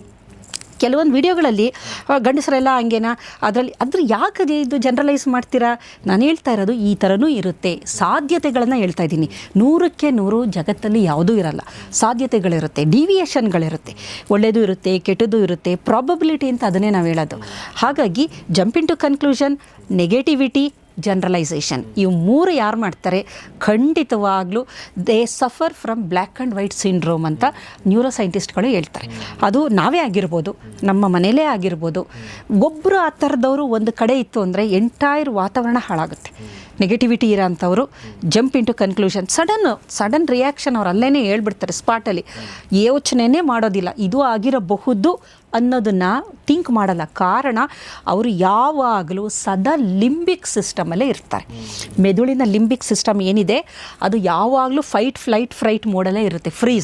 ಫೈಟ್ ಫ್ಲೈಟ್ ಫ್ರೀಸ್ ಇಂಥ ಮೋಡಲ್ಲೇ ಇರುತ್ತದು. ಅದು ಅಂತಹ ವ್ಯಕ್ತಿಗಳಿಗೆ ಮುಂಭಾಗದ ಮೆದುಳು ಆ್ಯಕ್ಟಿವೇಟೇ ಆಗ್ತಾ ಇರೋದಿಲ್ಲ. ಮುಂಭಾಗದ ಮೆದುಳು ಆ್ಯಕ್ಟಿವೇಟ್ ಆದರೆ ಖಂಡಿತವಾಗ್ಲೂ ನಮಗೆ ಗೊತ್ತಾಗುತ್ತೆ ಅದು ನಿಜನಾ ಸುಳ್ಳ. ಈಗ ಬೆಳ್ಳಕ್ಕಿರೋದೆಲ್ಲ ಹಾಲಲ್ಲ, ನಿಜ. ಹಾಲೇ ಆಗಿರ್ಬೋದು ಅಥವಾ ಕಳ್ಳಿ ಹಾಲೇ ಆಗಿರ್ಬೋದು, ಮತ್ತೊಂದಾಗಿರ್ಬೋದು ಅಲ್ವಾ. ಅದನ್ನ ನೋಡಿ ಜನರಲೈಸ್ ಹೆಂಗೆ ಮಾಡ್ತೀರಾ, ಬೆಳ್ಳಗಿರೋದೆಲ್ಲ ಹಾಲು ಅಂತ ಸಾಧ್ಯ ಇಲ್ಲ. ಅದು ಬಂದ್ಬಿಟ್ಟಿದೆ ನೋಡಿ ನಮ್ಮ ಕಲ್ಚರ್, ಅದನ್ನ ಆಲ್ರೆಡಿ ಹೇಳಿದ್ದಾರೆ, ಬೆಳ್ಳಗಿರೋದೆಲ್ಲ ಹಾಲಲ್ಲ, ಹೊಳೆಯೋದೆಲ್ಲ ಚಿನ್ನ ಅಲ್ಲ, ಏನೋ ಇದೆ. ಅಂದ್ರೆ ನೀನು ಸ್ವಲ್ಪ ಯೋಚನೆ ಮಾಡು, don't jump into conclusion ಅಂತ ಹೇಳಿದ್ದಾರೆ ಅವರು. ಇನ್ನೊಂದಿದೆ ನೋಡಿ, ಏನ್ ಹೇಳಿ, ನೋಡಿದ್ದು ಸುಳ್ಳಾಗಬಹುದು, ಹೌದು, ನಿಧಾನಿಸಿ ಯೋಚಿಸಿದಾಗ ನಿಜವೂ ತಿಳಿದು ಹಾಡಿದೆ, ಪ್ರತ್ಯಕ್ಷ ಕಂಡ್ರು ಪ್ರಮಾಣಿಸಿ. ಅದಕ್ಕೋಸ್ಕರನೇ ಹೇಳಿರೋದು, ಪ್ರತ್ಯಕ್ಷವಾಗಿ ನಾವು ನೋಡಿರೋ ಅಂಥದನ್ನ ಪ್ರಮಾಣ ಮಾಡದೇ ಹೊರತು ನಮ್ಗೇನಾಗುತ್ತೆ ಅಂದರೆ ನಾವು ಸಕ್ಸಸ್ಫುಲ್ ವ್ಯಕ್ತಿಗಳಾಗಿರೋದಿಲ್ಲ, ಸಾಧಕರಾಗೋಕ್ಕೆ ಸಾಧ್ಯ ಇಲ್ಲ. ಆಪರ್ಚುನಿಟಿಗಳು ಕ್ಲೋಸ್ ಆಗುತ್ತೆ, ಸಕ್ಸಸ್ ಇರಲ್ಲ. ಇದನ್ನು ಕ್ಲೋಸ್ಡ್ ಮೈಂಡ್ ಸೆಟ್ ಅಂತ ನಾವು ಕರಿತೀವಿ. ಹಾಗಾಗಿ ಇದು ಏನಕ್ಕೆ ಬರುತ್ತೆ ಅಂತ ನಾವು ನೋಡೋದಾದ್ರೆ, ಏನಕ್ಕೆ ಇಂಥ ವ್ಯಕ್ತಿಗಳು ಯಾವಾಗಲೂ ಒಂದು ಥ್ರೆಟ್ ಮೋಡಲ್ಲಿ, ಸರ್ವೈವಲ್ ಮೋಡಲ್ಲೇ ಇರ್ತಾರೆ ಅಂತಂದರೆ, ಮೊದಲನೇದಾಗಿ ಇದನ್ನು ಇವರು ಕುಟುಂಬದಿಂದ ಕಲ್ತಿರ್ತಾರೆ. ಒಂದು, ತಂದೆ ತಾಯಿಗಳಿಂದ. ಯಾವ ಕುಟುಂಬದಲ್ಲಿ ತಂದೆ ತಾಯಿಗಳು ಸದಾ ಕಾಲ ಸಂಶಯ ಪಡೋವಂಥದ್ದೇ ಆಗಲಿ, ನೆಗೆಟಿವ್ ಇದು, ಅದನ್ನು ಮಿರರ್ ನ್ಯೂರಾನ್ಸ್ ಅಂತ ನಮ್ಮಲ್ಲಿ ಇದೆ. ಈ ಮಿರರ್ ನ್ಯೂರಾನ್ಸ್ ಏನು ಮಾಡುತ್ತೆ ಅಂದರೆ ಅದನ್ನ ಕ್ಯಾಚ್ ಮಾಡ್ಕೊಳ್ಳುತ್ತೆ. ಮಕ್ಕಳುಗಳು ಅಷ್ಟೇ ಅದೇ ಥರ ಬೆಳೀತಾ ಬರ್ತಾರೆ. ಆಮೇಲೆ ಒಂದು ತಂದೆ ತಾಯಿಗಳಾಗಿರ್ಬೋದು, ಇನ್ನೊಂದು ಅಜ್ಜ ಅಜ್ಜಿಯರು, ಗ್ರ್ಯಾಂಡ್ ಪೇರೆಂಟ್ಸಿಂದನೂ ಬರುತ್ತೆ. ಇದು ಕುಟುಂಬದಲ್ಲಿಂದನೇ ಬರೋ ಅಂಥದ್ದು. ಇದು ಯಾವ ಕುಟುಂಬದಲ್ಲಿ ಒಂದು ಕೌಟುಂಬಿಕ ದೌರ್ಜನ್ಯ ಆಗಿರಬಹುದು, ಅಥವಾ ಅವ್ರಿಗೆ ಬಡತನ ಆಗಿರ್ಬೋದು, ತುಂಬ ಆಘಾತಗಳು ಅಂಥವೆಲ್ಲ, ಅಂದರೆ ಒಳ್ಳೆ ಒಂದು ಫ್ಯಾಮಿಲಿ ರಿಲೇಷನ್ ಇಲ್ಲ ಅಂದಾಗ, ತಂದೆ ಒಂದು ಎಕ್ಸ್ಟ್ರಾ ಮೆರೈಟಲು, ತಾಯಿದು ಟಾಕ್ಸಿಕ್ ರಿಲೇಷನ್ಗಳಿರುತ್ತಲ್ಲ ತಂದೆ ತಾಯಿಗಳದು, ಅಂಥದ್ದು, ಮಕ್ಕಳು ಅಥವಾ ತುಂಬ ಅತಿಯಾದ ಬಡತನ, ತೀರಾ ಒಂದು ಇದ್ದಂಥ ಸಂದರ್ಭದಲ್ಲಿ ಏನಾಗುತ್ತೆ ಅಂದರೆ ಇನ್ಸೆಕ್ಯೂರ್ಡ್ ಫೀಲಿಂಗು, ಇಂಥದ್ದೆಲ್ಲ ಇದ್ದಾಗ ಏನಾಗುತ್ತೆ ಅಂದರೆ ಹಿಂಭಾಗದ ಮೆದುಳು ತುಂಬ ಚೆನ್ನಾಗಿ ಆ್ಯಕ್ಟಿವೇಟ್ ಆಗ್ತಾ ಇರುತ್ತೆ. ಸೊ ಅವ್ರಿಗೆ ಫೈಟ್ ಫ್ಲೈಟ್ ಯಾವಾಗಲೂ ಇರುತ್ತೆ ಅವ್ರಿಗೆ. ಅಂಥ ಸಂದರ್ಭದಲ್ಲಿ ಏನು ಮಾಡ್ತಾರೆ ಅಂದರೆ ಅವರು, ನಾನು ಹೇಳಿದೆ, jump into conclusion, negativity, generalisation, ಈ ಮೋಡ್ಗೆ ಹೋಗ್ತಾರೆ ಅವರು. ಇದು ತಂದೆ ತಾಯಿ ಅಥವಾ ಅಜ್ಜ ಅಜ್ಜಿ ಅಥವಾ ಪಿಯರ್ ಗ್ರೂಪಿಂದನೂ ಬರೋ ಅಂಥದ್ದು. ಅವರ ಅದಕ್ಕೆ ಹೇಳೋದು, ನಮ್ಮ ವಾತಾವರಣ, ಮನೆಯದೇ ಆಗಿರ್ಬೋದು, ಸುತ್ತಮುತ್ತಲಿನ ವಾತಾವರಣ ಇದೆಯಲ್ಲ, ಇದು ಮಗುವಿನ ಬೌದ್ಧಿಕ ವಿಕಾಸದ ಮೇಲೆ ನೇರವಾಗಿ ಪರಿಣಾಮ ಬೀರುತ್ತೆ. ಸುಮ್ಮನೆ ನೀವು ಈ ಥರದ ವ್ಯಕ್ತಿಗಳ ಬಾಲ್ಯವನ್ನು ನೋಡಿ, ಖಂಡಿತವಾಗ್ಲೂ ಒಳ್ಳೆ ಬಾಲ್ಯ ಇರೋದಿಲ್ಲ ಅವ್ರಿಗೆ. ಅಲ್ಲಿ ಬಹಳ ಹಿಂಸೆಗಳನ್ನು, ಆ ಒಂದು ವಯಸ್ಸಿನಲ್ಲಿ ಬಹಳಷ್ಟು ಹಿಂಸೆಗಳನ್ನು ಅನುಭವಿಸಿರ್ತಾರೆ. ಹಾಗಾಗಿ ಇಂಥದ್ದು ಏನಾದ್ರು ಇದ್ದಂಥ ಪಕ್ಷದಲ್ಲಿ ಅವರು ಏನು ಮಾಡಬೇಕು ಅಂದರೆ, ಯಾವುದೇ ಒಂದು ನೋಡಿದಾಗ ಒಂದು ಪಾಸ್ ಕೊಡಬೇಕಾಗುತ್ತೆ. ನೀವು ಪಾಸ್ ಅಂದರೆ ಒಂದು ಕ್ಷಣ, ಒಂದಷ್ಟು ಟೈಮ್ ಕೊಡಬೇಕು. ಏನೇ ನೀವು ಜಂಪ್ ಇನ್ ಟು ಕನ್ಕ್ಲೂಷನ್, ಆ ವ್ಯಕ್ತಿ ಬಗ್ಗೆ ನೀವು ಅಭಿಪ್ರಾಯ ತಳೆಯೋದಕ್ಕೆ ಮೊದಲು ಒಂದಷ್ಟು ಕಾಲ ನೀವು ಟೈಮ್ ಕೊಡಬೇಕಾಗುತ್ತೆ. ಹಿಂದೆ ಹೋಗಬೇಕು ಅಂತ ಹೇಳ್ತೇವೆ. ಒಂದು ಸ್ವಲ್ಪ ಹಿಂದೆ ಬನ್ನಿ, ತಕ್ಷಣ ಮುಂದುವರಿಬೇಡಿ, ಒಂದು ಸ್ವಲ್ಪ ಹಿಂದೆ ಬನ್ನಿ, ಒಂದು ಸ್ವಲ್ಪ ಟೈಮ್ ಕೊಡಿ, ಆಲೋಚನೆ ಮಾಡಿ, ಹೀಗೂ ಆಗಿರಬಹುದು ಅಂತ. ಇದು ಈಗ ಒಂದು ಘಟನೆ ನೀವು ಹೇಳಿದ್ರೆ, ನಾನು ಒಂದು 10 ಥರ ಅದ್ರ ಬಗ್ಗೆ ಯೋಚನೆ ಮಾಡ್ತೀನಿ. 10 ಥರ ಪಾಸಿಬಲ್ ವೇಸ್ಗಳು ಇರುತ್ತೆ. ನನಗೆ ಅದೊಂದು ಉಳಿದವರು ಕಂಡಂತೆ, ನೀವು ಆ ಮೂವಿ ನೋಡಿದಾಗ ಎಷ್ಟು ಚೆನ್ನಾಗಿದೆ ಅಲ್ವಾ. ಒಬ್ಬೊಬ್ಬರ ದೃಷ್ಟಿಕೋನದಲ್ಲೂ ಘಟನೆಗಳನ್ನು ನಾವು ನೋಡ್ಕೊಂಡು ಹೋದರೆ, ಒಬ್ಬೊಬ್ಬರ ದೃಷ್ಟಿಕೋನದಲ್ಲೂ ಒಂದೊಂದು ಥರ ಆಗೋಗಿರುತ್ತೆ. ಆ ಮಿಸ್ಅಂಡರ್ಸ್ಟ್ಯಾಂಡಿಂಗಿಂದನೇ ಮರ್ಡರ್ ಆಗೋಗುತ್ತೆ ಅದರಲ್ಲಿ, ನೋಡಿ ಅಲ್ವಾ. ಅವ್ರದ್ದು ಆ ಕತೆ ತುಂಬ ಚೆನ್ನಾಗಿದೆ. ಅದು ಅದ್ರಲ್ಲಿ ಫಸ್ಟ್ ಪಾರ್ಟಲ್ಲಿ ನಾನು ಕೂಡ ಬರ್ತೀನಿ. ವೆರಿ ನೈಸ್, ಇನ್ನೊಂದ್ಸಲ ನೋಡ್ತೀನಿ ನನಗಾದ್ರೆ. ಫಸ್ಟ್ ಒಂದು ಶೀತಲ್ ಮತ್ತು ನನ್ನ ಮಧ್ಯೆ ಒಂದು ಕಾನ್ವರ್ಸೇಷನ್ ಇದೆ, ಸುಮ್ಮನೆ ನೆನಪಿಗೆ ಬಂತ. ಹೌದು, ಅದು ಆ ಮೂವಿ ನೋಡಿದಾಗ ಒಬ್ಬೊಬ್ಬರ ದೃಷ್ಟಿಕೋನದಲ್ಲಿ ಒಂದು ಘಟನೆ ಬೇರೆ ಬೇರೆ ಬೇರೆ ಥರ ನಮಗೆ ಕಾಣ್ತಾ ಬರುತ್ತದು ಅಲ್ವಾ. ವೀಕ್ಷಕರಾಗಿ ಅವ್ರು ಯಾವ ಥರ ರಿಯಾಕ್ಟ್ ಮಾಡಿದ್ರು, ಇವರು ಆ ಘಟನೆ ನೋಡಿದ್ದು, ಇನ್ನೊಬ್ಬರು ನೋಡಿದ್ದು, ಓವರಾಲ್ ಆಗಿ ನೋಡಿದಾಗ ಅದ್ರ ಪಿಕ್ಚರೇ ಬೇರೆ. ಅದು ಅನ್ನೆಸೆಸರಿ, ಏನೂ ಕಾರಣ ಇಲ್ಲದೆ ಒಬ್ಬ ವ್ಯಕ್ತಿ ಸಾಯ್ತಾನೆ, ತಾಯಿ ಅವನಿಗೋಸ್ಕರ ಕಾಯ್ಕೊಂಡು ಕೂತಿರ್ತಾಳೆ, ಮೀನು ಸಾರು ಮಾಡ್ಕೊಂಡು ಬರಲಿ ಅಂತ. ಅಲ್ಲ, ನಿಜವಾಗ್ಲೂ ಎಷ್ಟು ಒಂಥರ ಅನಿಸುತ್ತೆ ಅಂದರೆ, ಹೀಗೇ ನಾವು ಏನೇ ನೋಡಿದ್ರು ಟಿಪ್ ಆಫ್ ದ ಐಸ್ಬರ್ಗ್ ಅಷ್ಟೇ ನಾವು ನೋಡೋದು. ಮೇಲೆ ನಾವು ನೋಡ್ತೀವಲ್ಲ, ಬರೀ ಸ್ವಲ್ಪ ನೋಡ್ತಾ ಇದ್ದೀವಿ, ಕೆಳಗಡೆ ಒಂದು ದೊಡ್ಡ ಬೆಟ್ಟನೇ ಇರುತ್ತದು. ಹಾಗಾಗಿ ನಾವು ಆದಷ್ಟು ಆ ಥರ ಆಲೋಚನೆ ಮಾಡಬೇಕು. ಒಂದು ಇನ್ನೊಂದೇನು ಅಂತಂದರೆ, ಬಿ ಆಪ್ಟಿಮಿಸ್ಟಿಕ್. ಬಿ ಆಪ್ಟಿಮಿಸ್ಟಿಕ್, ಆಶಾವಾದಿಗಳಾಗಿರಿ. ಯಾಕೆ ನಿರಾಶೆನೋ ಅಂತೀರ? ಜಗತ್ತೇ ಹಾಳಾಗುತ್ತೆ. ಇದನ್ನು ಈ ಥರ ಹೇಳ್ಕೊಂಡು 50 ವರ್ಷದಿಂದನೂ ಇದನ್ನ ಹೇಳ್ತಿದ್ದಾರೆ, ಜಗತ್ತು ತುಂಬ ಹಾಳಾಗಿದೆ ಅಂತ. ಇನ್ನೂ 50 ವರ್ಷ ಆದರೂ ಅದೇ ಹೇಳ್ತಾರೆ, ನಮ್ಮ ಕಾಲ ಚೆನ್ನಾಗಿತ್ತು ಅಂದರೆ ಯಾವುದೂ ಏನೂ ಆಗ್ತಾಯಿಲ್ಲ. ಅದ್ರ ಪಾಡಿಗೆ ಅದು ಪ್ರಕೃತಿಯಲ್ಲಿ ಮೈಕ್ರೋ ಲೆವೆಲಲ್ಲಿ ಏನೇನಾಗಬೇಕು ಅದು ನಡೀತಾ ಇದೆ. ಹಾಗಾಗಿ ಬಿ ಆಪ್ಟಿಮಿಸ್ಟಿಕ್, ಒಳ್ಳೇದು ಬರುತ್ತೆ ಅನ್ನೋ ಥರ ನಾವು ಯಾವಾಗಲೂ ಆಪ್ಟಿಮಿಸ್ಟಿಕ್ ಆಗಿತ್ತು ಅಂದರೆ ಖಂಡಿತ ಒಳ್ಳೆಯದಾಗುತ್ತದು. ಆ ಫ್ರೀಕ್ವೆನ್ಸಿಗಳು ಆ ಥರ ಇರುತ್ತೆ, ಅದು ಮ್ಯಾಚ್ ಆಗ್ತಾ ಬರುತ್ತೆ. ಆಮೇಲೆ come out from the comfortable zone ಅಂತ ನಾನು ಹೇಳ್ತೀನಿ. ಮೇಡಮ್, ಇದು ಆಪ್ಟಿಮಿಸ್ಟಿಕ್ ಬಂದಾಗ ನನಗನ್ನಿಸ್ತು, ನಾವು ಅಂದರೆ ಈಗ ನಾವು ಈ ಜಗತ್ತಲ್ಲಿ ಬದುಕಿದ್ದೀವಿ ಅಂತ, ಈ ಥರ ಜಗತ್ತಲ್ಲಿ ಬದುಕಿದ್ದೀವಿ, ಇಷ್ಟು ವರ್ಷಗಳ ಕಾಲ ಜೀವನ ಮಾಡ್ತಾ ಇದ್ದೀವಿ, ಇನ್ನು ಮುಂದೆ ಕೂಡ ನಾವು ಮಾಡ್ತೀವಿ, ನಾವೆಲ್ಲರೂ ಮಾಡ್ತಾಯಿದ್ದೀವಿ ಅಂದಾಗ ನಾನು ಈ ಆಪ್ಟಿಮಿಸ್ಟಿಕ್ ಅಂತಂದಾಗ ನನ್ನೊಂದು ಯಾವಾಗಲೂ ಗಟ್ ಫೀಲಿಂಗು ಬಹುತೇಕರು ಒಳ್ಳೆಯವರು. ಖಂಡಿತ ಖಂಡಿತ. ಬಹುತೇಕ ಘಟನೆಗಳ ಹಿಂದೆ ಕೆಟ್ಟ ಉದ್ದೇಶ ಇರಲ್ಲ, ಬಹುತೇಕ ವ್ಯಕ್ತಿಗಳ ಹಿಂದೆ ಕೆಟ್ಟ ಉದ್ದೇಶ ಇರಲ್ಲ ಅಲ್ವಾ? ಸೊ ಜನರಲಿ ಯಾವುದೇ ಕೋಮು, ಯಾವುದೇ ಪಕ್ಷ, ಯಾವುದೇ ದೇಶ ನೋಡಿ ಅಲ್ಲಿ ಬಹಳಷ್ಟು ಜನ ಒಳ್ಳೆಯವರು ಇರ್ತಾರೆ. ಈ ಕೆಟ್ಟ ಅಂತ ಒಂದು ಮನಸ್ಥಿತಿ, ನೆಗೆಟಿವ್ ಇದೆಯಲ್ಲ, ಅದು ತುಂಬ ಕಡಿಮೆ ಜನ ಇರ್ತಾರೆ. ಹೀಗಾಗಿ ನಾವು ನನ್ನ ಫ್ರೆಂಡ್ ಇತ್ತೀಚೆಗೆ ಕೂತ್ಕೊಂಡು ಮಾತಾಡ್ತಿರ್ಬೇಕಾದ್ರೆ ಇದೇ ಮಾತು ಬಂದು, ಕಾಲ ಕೆಟ್ಟೋಗಿದೆ ನನ್ನ ಅಂದಾಗ ನಾನು ಹೇಳಿದೆ ವಯಸ್ಸಾಗ್ಬಿಡ್ತಾ ಇದೆ ನಿನಗೆ ಅಂದೆ. ಹೌದು, ವಯಸ್ಸಾದ್ರ ಥರ ಮಾತಾಡಬೇಡ. ಹೌದು, ಪ್ರತಿ ಕಾಲಕ್ಕೂ ಅದರದೇ ಒಂದು ಓಘ, ಅದರದೇ ಒಂದು ಲಯ ಇರುತ್ತೆ, ಅದರದೇ ಒಂದು ಮನಸ್ಥಿತಿ ಇರುತ್ತೆ. ಅವಾಗೆಲ್ಲ ಚೆನ್ನಾಗಿತ್ತು. ನಾವು ಚಿಕ್ಕವರಿದ್ದಾಗ ಕೂಡ ನಮ್ಮ ಹಿರಿಯರು ಕಾಲ ಕೆಟ್ಟೋಗಿದೆ, ನೀವು ಚೆನ್ನಾಗಿಲ್ಲ ಅಂತ ಅಂತಿದ್ರು. ಈಗ ನಾವು ಅದೇ ಅನ್ಬಾರ್ದು. ಹೌದು, ನಮ್ಮನೇಲಿ ಅಂದಿಲ್ಲ, ಬಟ್ ನಾನು ಹೇಳ್ತಾ ಇರೋದು ನಿಮಗೆ. ಖಂಡಿತ. ಸೊ ಇದು ಅಂದರೆ ಇದನ್ನ ಅರ್ಥ ಮಾಡ್ಕೊಂಡ್ಬಿಟ್ರೆ ಪ್ರಾಯಶಃ ಈ ನೆಗೆಟಿವಿಟಿ ಬರೋದು. ನಿಮಗೆ ಎಲ್ಲದರಲ್ಲೂ ಒಂದು ಪಾಸಿಟಿವ್ ಇದ್ದೇ ಇರುತ್ತೆ. ನೀವು ಯಾವುದನ್ನೇ ನೋಡಿ ಅದರಲ್ಲೊಂದು ಪಾಸಿಟಿವ್ ಇರುತ್ತೆ. ಬಟ್ ಜನಸಾಮಾನ್ಯರು ಹೆಚ್ಚಾಗಿ ನೋಡೋದು ನೆಗೆಟಿವ್ ಸೈಡ್ನ. ನೀವು ಆ ಪಾಸಿಟಿವ್ ನೋಡಿದ್ರೆ ನಿಮಗೆ ಇನ್ನೂ ಆಪರ್ಚುನಿಟಿಗಳು ಸಿಕ್ಕುತ್ತೆ. ಸಕ್ಸಸ್ ರೇಟು ನಿಮ್ಗೆ ಅಲ್ಲೇ ಸಿಕ್ಕಂಥದ್ದು, ಅದು ಪಾಸಿಟಿವಿಟಿ ಇಟ್ಕೊಂಡಾಗ ನಾವು. ಆಮೇಲೆ come out from the comfortable zone. ಸಾಮಾನ್ಯವಾಗಿ ಇದೆಲ್ಲ ಮಾಡೋರು ಯಾರು ಕಂಫರ್ಟಬಲ್ ಝೋನಲ್ಲಿ ಇದ್ದವ್ರೆ. ನೀವು ಕಂಫರ್ಟಬಲ್ ಝೋನಲ್ಲಿ ಇಲ್ಲ ಅಂದರೆ ನೀವೇ ಸಾಧಕರು. ಕಂಫರ್ಟಬಲ್ ಝೋನ್ ಅಂದರೆ ನಾನು ಹೇಳ್ತಾ ಇರೋದು, ಸದಾ ಕಾಲ ನಾನು ಏನಾದರೂ ಒಂದು ಮಾಡಬೇಕು ಅನ್ನೋ ಒಂದು ಇದರಲ್ಲಿ ಇರುತ್ತಲ್ಲ. ನಾನು ಇದುವರೆಗೂ ನೋಡಿ ಕಂಫರ್ಟಬಲ್ ಝೋನಲ್ಲಿ ಇಲ್ಲ ನಾನು. ಹಾಗಾಗಿ ಪ್ರತಿದಿನ ಪ್ರತಿ ಕ್ಷಣ ನಂದು ಪ್ರೊಡಕ್ಟಿವ್ ಆಗೇ ಇರುತ್ತೆ. ಯಾವುದೂ ಕಂಫರ್ಟಬಲ್ ಝೋನಲ್ಲಿ ನಾನು ಇಟ್ಕೊಂಡಿಲ್ಲ. ಈಗಲೂ ನಾನೇ ಅಡುಗೆ ಮಾಡ್ತೀನಿ, ಈಗಲೂ ಕೆಲಸ ಮಾಡ್ತೀನಿ, ಎಲ್ಲದೂ ಹಾಕ್ಕೊಂಡು ನಾನು ಮಾಡ್ತಾಯಿದ್ದೀನಿ. I don't want to be in a comfortable zone. ಕಾರಣ ಏನಂತಂದರೆ, if there is no fire in your gut, ನಿಮ್ಮ ಬೆಲ್ಲಿಲಿ ಕಿಚ್ಚಿಲ್ಲ ಅಂದರೆ ನೀವೇನು ಸಾಧನೆ ಮಾಡೋಕ್ಕಾಗಲ್ಲ. ಜಗತ್ತಲ್ಲಿ ನೀವು ಎಲ್ಲ ಸಾಧಕರನ್ನು ನೋಡಿ, ಯಾರು ಕಂಫರ್ಟಬಲ್ ಝೋನಲ್ಲಿದ್ದು ಸಾಧಕರು ಆಗೋದು ಇಲ್ಲ, ಸಾಧ್ಯನೂ ಇಲ್ಲ. ಕಂಫರ್ಟಬಲ್ ಝೋನ್ ಅಂದರೆ ಏನು? ನಿಮಗೆ ಎಲ್ಲ ಇದೆ. ಈಗ ನೋಡಿ, ಏನಕ್ಕೆ ಪೊಲಿಟಿಷಿಯನ್ಗಳು ದೊಡ್ಡ ತುಂಬ ದುಡ್ಡು ಆಸ್ತಿ ಎಲ್ಲ ಇರೋಂಥವ್ರ ಮಕ್ಕಳುಗಳು ಸಾಮಾನ್ಯವಾಗಿ ನೋಡಿ ಹಾಳಾಗ್ಬಿಡ್ತಾರೆ. ಕಾರಣ ಏನಂತಂದರೆ ಅವರಿಗೆ ಗುರಿನೇ ಇಲ್ಲ. ಈಗ ನಿಮಗೆ ಒಂದು ಗುರಿ ಇರಬೇಕು, ನಾನು ಏನಾದರೂ ಒಂದು ಮಾಡಬೇಕು ಅನ್ನೋ ಒಂದು ಗುರಿ ಇರಬೇಕು. ಆಮೇಲೆ ನಿನಗೆ ಬೇಕು, ನಿನಗೆ ಹಸಿವಿದೆ, ನೀನು ಅದನ್ನು ಪಡ್ಕೊಳ್ಳಬೇಕು ಅನ್ನೋದು ಇದ್ದಾಗ ಏನಾಗುತ್ತೆ ಅಂದರೆ ನಮ್ಮ ನ್ಯೂರಾನಲ್ ನೆಟ್ವರ್ಕು ಬೇರೆ ಥರ ಆ್ಯಕ್ಟಿವೇಟ್ ಆಗುತ್ತೆ, ಪಾತ್ವೇಗಳು ಕ್ರಿಯೇಟ್ ಆಗುತ್ತೆ, ಹೊಸದು ಕಂಡುಹಿಡಿಬೇಕು.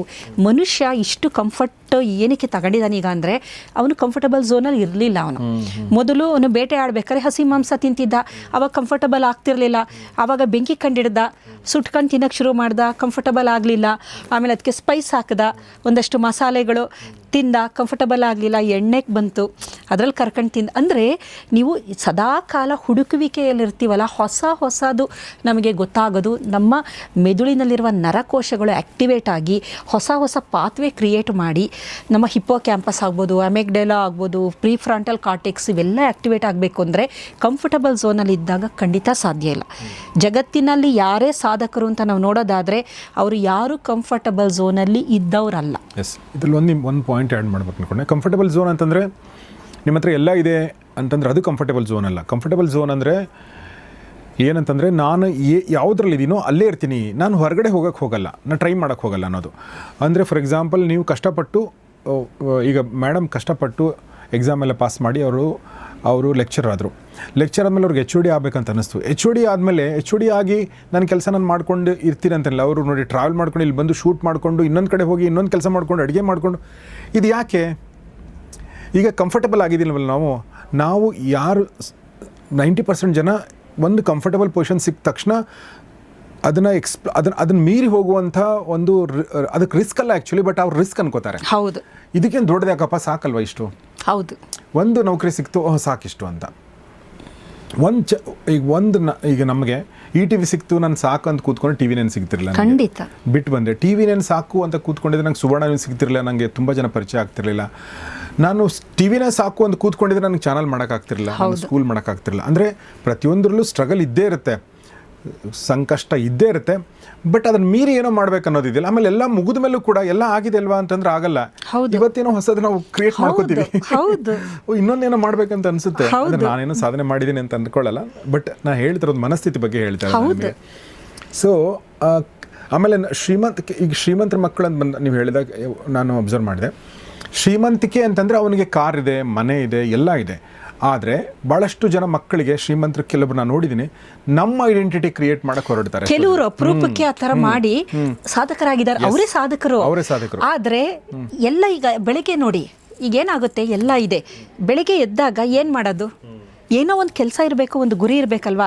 ಏನು ಮಾಡೋಕ್ಕಾಗಲ್ಲ. ಅಂದರೆ ಒಂದಷ್ಟು ಫ್ರೆಂಡ್ಸ್ ಕರ್ಕೊ ಹೋಗು, ಪಬ್ಬಲ್ಲಿ ಹೋಗು, ಕುಡಿದ ಮೇಲೆ ಗೊತ್ತು ನಿಮಗೆ ಸರಣಿಯಾಗಿ ಹೆಂಗೆ ಅವರ ಜೀವನ ಹಾಳಾಗುತ್ತೆ. ಅವರ ಹಾಳಾಗೋದಲ್ದಲ್ಲಿ ಅವರ ಅಪ್ಪ ಅಮ್ಮನ ಹೆಸರು ಹಾಳು ಮಾಡಿ, ಕುಟುಂಬದ ಹೆಸರು ಹಾಳು ಮಾಡಿ. ಇದು ಏನಕ್ಕೆ ಅಂದರೆ ಎಕ್ಸಾಂಪಲ್ ಮೇಡಮ್, ಸಾರಿ ಡಿಸ್ಟರ್ಬ್ ಮಾಡಿದೆ. ರವಿಚಂದ್ರನ್ ಅವರು ಇದಾರಲ್ಲ, ಅವ್ರ ಬಗ್ಗೆ ನಾವು ಓದಿದ ನೆನಪಿದೆ.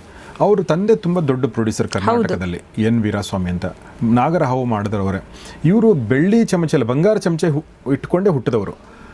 ಆ ಥರ ವ್ಯಕ್ತಿ ನೋಡಿ, ಅಂದರೆ ಹುಟ್ಟಿ ಅಂದರೆ ವಯಸ್ಸಿಗೆ ಬರ್ತಿದ್ದ ಹಾಗೆ ಏನೆಲ್ಲ ಮಾಡಿದ್ರು ಅಂತ. ಪ್ರೇಮಲೋಕ ಮಾಡಿದ್ರು, ರಣಧೀರ ಮಾಡಿದ್ರು, ಎಷ್ಟು ಸಿನಿಮಾಗಳನ್ನ ಮಾಡಿದ್ರು. ಎಲ್ಲ ಇದ್ರೂ ಕೂಡ ಇನ್ನೊಂದೇನೋ ಮಾಡ್ಬೇಕಂತ ಹೊರಡೋರು ಸುಮಾರು ಜನ, ಒಂದಷ್ಟು ಜನ ಇದ್ದಾರೆ. ಆದರೆ ಕೆಲವೊಬ್ಬರು ಯಾವುದೋ ಒಂದು ಸಣ್ಣ ಒಂದು ಆರಾಮದಾಯಕ ವಲಯ ಸಿಕ್ಕ ತಕ್ಷಣ ಅಲ್ಲೇ ಸೆಟ್ಲ್ ಆಗ್ಬಿಡ್ತಾರೆ. ಸೊ ಅದು ನಿಮ್ಮ ಅಭಿವೃದ್ಧಿಗೆ ಪೂರಕ ಆಗಿರಲ್ಲ, ನೀವೇನೋ ಹೊಸದು ಮಾಡೋಕ್ಕಾಗಲ್ಲ. ಮತ್ತು ಹೊಸ ಎಕ್ಸ್ಪೀರಿಯನ್ಸ್ನ ಪಡ್ಕೊಳ್ಬೇಕಾಗುತ್ತೆ ನಾವು. ಈಗ ತುಂಬ ಶ್ರೀಮಂತರು ಬರೀ ಕಾರಲ್ಲಿ ಓಡಾಡ್ತಿದ್ದಾನೆ, ಸೈಕಲಲ್ಲಿ ಹೆಂಗಿರುತ್ತೆ ಹೋದರೆ ಅನ್ನೋದು ನೋಡಬೇಕು, ಜಟ್ಕಾ ಗಾಡಿಯಲ್ಲಿ ಹೋದಾಗ ಹೇಗಿರುತ್ತೆ ನೋಡಬೇಕು, ಕುದುರೆ ಮೇಲೆ. ಅಂದರೆ ಎಲ್ಲ ಥರದನ್ನು ವೆಂಚರ್ ಮಾಡಬೇಕು. ಆವಾಗಲೇ ನೀವು ಆ ಕಂಫರ್ಟಬಲ್ ಝೋನಿಂದ ಹೊರಗೆ ಬರ್ತೀರಾ. ಆಮೇಲೆ ನಮಗೇನಾಗುತ್ತೆ, ಅದಕ್ಕೆ ಹೇಳೋದು ದೇಶ ಸುತ್ತು ಕೋಶ ಓದು ಅಂತೇಳಿ. ದೇಶ ಸುತ್ತಿ ಕೋಶ ಓದಿದಾಗ ಹೊಸ ಒಂದು ಲೋಕ ಗೊತ್ತಾಗುತ್ತೆ. ನಾವೇನಾಗುತ್ತೆ ಅಂದರೆ ಎಲ್ಲ ಈ ಥರ ಈ 3 ಕ್ಯಾರೆಕ್ಟರ್ ಹೇಳಿದವರು ಬಾವಿ ಒಳಗಿರೋ ಕಪ್ಪೆಗಳು, ಅವ್ರ ಜಗತ್ತೇ ಒಂದಿರುತ್ತೆ. ಅದು ಬಿಟ್ಟು ಇನ್ನೂ ಒಂದು ಬೇರೆ ಜಗತ್ತಿದೆ, ಈ ಥರನೂ ಜನ ಇರ್ತಾರೆ ಅಂತ ಅವ್ರಿಗೆ ಖಂಡಿತ ಗೊತ್ತಿರೋದಿಲ್ಲ. ಗೊತ್ತಾದ ಮೇಲೆ ಅವ್ರಿಗೆ ಅರ್ಥ ಆಗ್ಬೋದು, ಓಹೋ ಇದು ತಪ್ಪು ಅಂತೇಳಿ. ಆದರೆ ಗೊತ್ತು ಮಾಡ್ಕೋಬೇಕಾಗುತ್ತೆ. ಹಾಗಾಗಿ ಹೊಸ ಎಕ್ಸ್ಪೀರಿಯನ್ಸ್ನ ಅವರು ಮಾಡ್ಕೋಬೇಕಾಗುತ್ತೆ. ಅವರ ಒಂದು ಕಂಫರ್ಟಬಲ್ ಝೋನಿಂದ ಹೊರಗೆ ಬಂದು ಒಂದು ಎಕ್ಸ್ಪೀರಿಯನ್ಸ್ ಮಾಡಬೇಕಾಗುತ್ತೆ. ಮೈಂಡ್ಫುಲ್ನೆಸ್ಸು, ಕೆಲವೊಂದು ಅಭ್ಯಾಸ, ಒಳ್ಳೆಯ ಅಭ್ಯಾಸಗಳನ್ನು ಇಟ್ಕೊಳ್ಳೋದ್ರಿಂದ. ಏಕೆಂದರೆ ನಮ್ಮ ಮೆದುಳಿನ ಒಂದು ಬೇಸಿಕ್ ನೇಚರೇ ನೆಗೆಟಿವಿಟಿ. ನಮ್ಮ ದೇಹದಲ್ಲಿ 20-30% ಬ್ಲಡ್ ಫ್ಲೋ ಮೆದುಳಿಗೆ ಹೋಗೋದದು. ಮಿಕ್ಕಿದ್ದಕ್ಕೆಲ್ಲ ಕಂಪೇರ್ ಮಾಡಿದ್ರೆ ಜಾಸ್ತಿ ಎನರ್ಜಿ ಜಾಸ್ತಿ ತಗೊಳ್ಳೋದು ನಮ್ಮ ಮೆದುಳು. ಹಾಗಾಗಿ ಮೆದುಳನ್ನ ನಾವು ಯಾವ ರೀತಿ ನ್ಯೂರೋಪ್ಲಾಸ್ಟಿಸಿಟಿ ಅಂತ ನಾನು ಏನು ಹೇಳಿದೆ ಅದನ್ನು ಮಾಡ್ಕೊಳ್ತಾ ಬರ್ತೀವಿ. ಅಕಾರ್ಡಿಂಗ್ಲಿ ನಾವು ಸಾಧಕರಾಗಬೇಕಾ, ಪ್ರಜ್ಞಾವಂತರಾಗಬೇಕಾ, ಅಥವಾ ಅಚೀವರ್ಸ್ ಆಗಬೇಕಾ, ಇದೆಲ್ಲ ಇದ್ರ ಮೇಲೆ ನಿಂತಿರೋ ಅಂಥದ್ದು. ಇಲ್ಲಿ ಈ ಡಿಪ್ರೆಷನಲ್ಲಿರೋರು ಅಥವಾ ಆ್ಯಂಗ್ಸೈಟಿ, ಖಿನ್ನತೆ, ಆತಂಕ, ಭಯ, ಈ ಥರದ ಕೆಲವೊಂದಷ್ಟು ಕಾಯಿಲೆಗಳಿದ್ದವರಲ್ಲೂ ಈ 3 ಕ್ಯಾರೆಕ್ಟರ್ಗಳಿರುತ್ತೆ. ಕಾಯಿಲೆಗಳ ಒಂದು ಸೂಚಕ ಅದು. ಆವಾಗ ಅವರಿಗೆ ಏನಾದರೂ ಅದಕ್ಕೆ ಉತ್ತಮವಾದ ಔಷಧೋಪಚಾರ ಮಾಡಿದ್ರೆ ಸರಿಯಾಗ್ತಾರೆ. ಅದು ಬಿಟ್ಟು ಜನಸಾಮಾನ್ಯ, ಇದೊಂದು ಎಕ್ಸ್ಕ್ಲೂಡ್ ಗ್ರೂಪ್ ನಾನು ಹೇಳಿದ್ದು. ಇಂಥವ್ರಿಗೂ ಇದೆಲ್ಲ ಸರ್ವೇ ಸಾಮಾನ್ಯ, ನೆಗೆಟಿವಿಟಿ ಇರೋ ಅಂಥದ್ದು, ಅವ್ರು ಸಡನ್ನಾಗಿ ರಿಯಾಕ್ಟ್ ಮಾಡೋ ಅಂಥದ್ದು, ಜನರಲೈಸ್ ಮಾಡೋ ಅಂಥದ್ದು, ಇವೆಲ್ಲ ಸಾಮಾನ್ಯ. ಅದು ಬಿಟ್ಟು ಚೆನ್ನಾಗಿದ್ದೀವಿ ನಾವು ಅಂತ ಅಂದ್ಕೊಂಡವರಲ್ಲೂ ಈ 3 ಗುಣಗಳು ಸೂಚನೆ ಚಿಹ್ನೆಗಳಿತ್ತು ಅಂದರೆ ಸ್ವಲ್ಪ ಅದನ್ನೇ ಶಿಫ್ಟ್ ಮಾಡ್ಕೋಬೋದು. ಇದರಲ್ಲಿ ಏನು ಆಗದ್ದೇ ಇಲ್ಲ ಅಂತ ಪಕ್ಷದಲ್ಲಿ ಕೌನ್ಸಿಲಿಂಗ್ ಹೋಗಬೇಕಾಗುತ್ತೆ. ಆದಂಥ ಪಕ್ಷದಲ್ಲಿ ಖಂಡಿತವಾಗ್ಲೂ ಅದನ್ನು ಸರಿ ಮಾಡ್ಕೋಬಹುದು. ನೀವು ಹೇಳ್ತಿರ್ಬೇಕಾದ್ರೆ ನನಗೆ ಅಷ್ಟು ವರ್ಷಗಳಿಂದ ಒಂದು ಆರ್ಟಿಕಲ್ ಓದಿದ್ದೆ ನಾನು. ಅದರಲ್ಲಿ ಒಬ್ಬ ತುಂಬ ಕೇರಳದ, ನನಗೆ ನೆನಪಿರೋ ಹಾಗೆ ಕೇರಳದ ಸಕ್ಸಸ್ಫುಲ್ ಉದ್ಯಮಿ ಅವರು ತಮ್ಮ ಬಗ್ಗೆ ಹೇಳ್ಕೊಂಡಿದ್ದಿತ್ತು. ಅವರು ಈಗ ನೋಡಿ, ಯೂಶ್ವಲಿ ಏನಾಗುತ್ತೆ, ನಾನು ಕಂಫರ್ಟ್ ಝೋನ್ ಅಂತಂದಾಗ ಈ ಕಂಫರ್ಟ್ ಝೋನಲ್ಲಿ ಏನೇನೆಲ್ಲ ಇರುತ್ತೆ ಅಂದರೆ ನಮ್ಗೆ ಗೊತ್ತೇ ಇರಲ್ಲ, ನಮಗೆ ಇದು ನಮ್ಮ ಒಂದು ಸೆರೆಮನಿ ಆಗಿದೆ ಅಂತ ಹೇಳಿ. ಅದೇನಂದ್ರೆ ನಮ್ಮ ಫ್ರೆಂಡ್ಸ್ ಇರ್ತಾರಲ್ಲ, ಅದು ನಮ್ಮ ಕಂಫರ್ಟ್ ಝೋನೇ. ಹೌದು. ನನಗೆ ನನ್ನ ಫ್ರೆಂಡ್ ಜೊತೆಗೆ ಇನ್ನೊಬ್ಬ ಬಂದರೆ ನಮ್ಗೆ ಕಂಫರ್ಟೇಬಲ್ ಆಗಲ್ಲ. ಇನ್ನೂ ಹೊಸಬನ್ ಮೀಟ್ ಮಾಡ್ಬೇಕಾದ್ರೆ ಕಂಫರ್ಟೇಬಲ್ ಆಗಲ್ಲ. ಇದು ಕಂಫರ್ಟ್ ಝೋನೇ ಖಂಡಿತ. ನಾನೊಂದ್ಸಲ ಬೆಳಗಾವಿ ಹೋದಾಗ ನನ್ನ ಫ್ರೆಂಡ್ ಮೀಟ್ ಮಾಡಕ್ಕೆ ಹೋದೆ. ನನ್ನ ಫ್ರೆಂಡಿಂದ ಇನ್ನೊಬ್ಬ ನನ್ನ ಫ್ರೆಂಡ್ ಬರ್ತಾ ಇದ್ದಾನೆ, ಕರ್ಕೊಂಡು ಬರ್ತೀನಿ ಅಂತಂದ. ನಾನು ಒಂದು ಸ್ವಲ್ಪ ಯೋಚನೆ ಮಾಡಿದೆ, ನಾನು ಅವನು ತುಂಬ ಕ್ಲೋಸ್ ಫ್ರೆಂಡ್ಸು, ನಾವು ಮಾತಾಡೋಕ್ಕಾಗತ್ತಾ ಅಂತೇಳಿ. ಆಮೇಲೆ ಇಲ್ಲಿ ಬರಲಿ ಅಂತಂದೆ. ಆಮೇಲೆ ನೋಡಿದ್ರೆ ಅವ್ನು ಎಂಥ ಇಂಟ್ರೆಸ್ಟಿಂಗ್ ವ್ಯಕ್ತಿ ಆಗಿದ್ದ ಅಂತ ಬಂದವನು, ಎಷ್ಟೋ ವಿಚಾರಗಳು ನನಗೆ ಹೊಸದಾಗಿ ಗೊತ್ತಾಯಿತು. ಅಂದರೆ ಒಂದು ಹೆಜ್ಜೆ ಹೊರಗಡೆ ಹೋಗೋದು.